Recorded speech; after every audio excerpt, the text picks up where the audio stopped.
In a cold, thick fog on the shores of Davenport, in the wee hours of morn, 40 cases were bought. It was bootleg gin of the highest grade, and they drank and talked till the deal was made. When the price was paid and the liquor was sold, Captain said, "Stow this cargo down in the hold." With a heave and a hoe, they secured it below, fastened the lines and prepared the ship to go. But in the foggy darkness they heard something knock, and the sound of quick footsteps along the dock. Well, that must be the cops. We could all wind up in jail. Corey fired 3 shots as the winds did wail, and the mist, it cleared and they saw her there.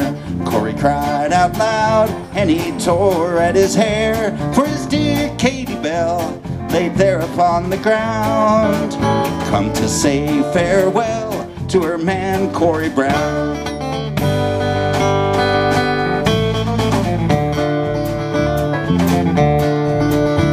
Captain on his ship, where the contraband was stowed, heard police car sirens started coming up Coast Road. He said, "All hands on deck, come on Brown, make haste. We must set sail now, there is no time to waste." But Brown had gone mad, he was out of his gourd. The first mate had to seize him and throw him aboard. His hands they lashed and they tied him to the mast, with the body of Katie Bell tied to him fast. It began to rain as a storm blew in, and he pushed into the howling wind. Out into the storm, the Celeste Marie set a western course and sailed out to sea.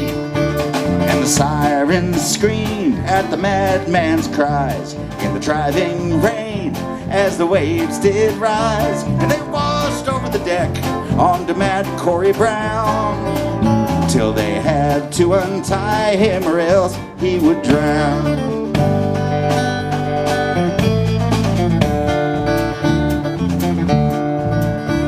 But once he was freed, he became quite irate, and he suddenly started to fight the first mate.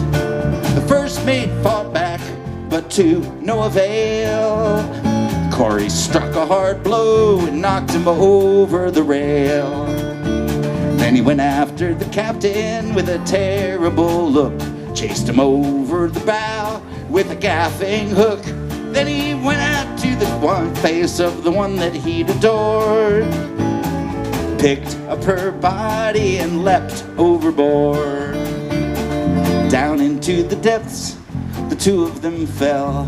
It was mad Corey Brown and his bride Katie Bell, and they sank into the sea to their watery graves, where they are to this day beneath the wind and the waves.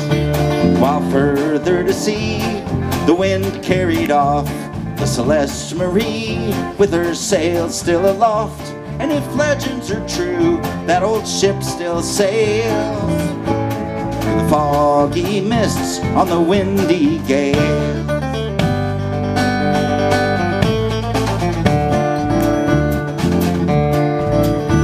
So all you young bootleggers, pirates and crooks, come heed this sad tale that you won't find in books, and don't boast to your girl of the crimes you commit. What she doesn't know won't hurt her a bit.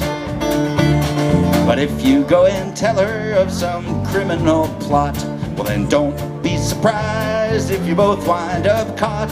And instead of retiring to the comforts of home, you might sleep in the brine with the fish and the foam.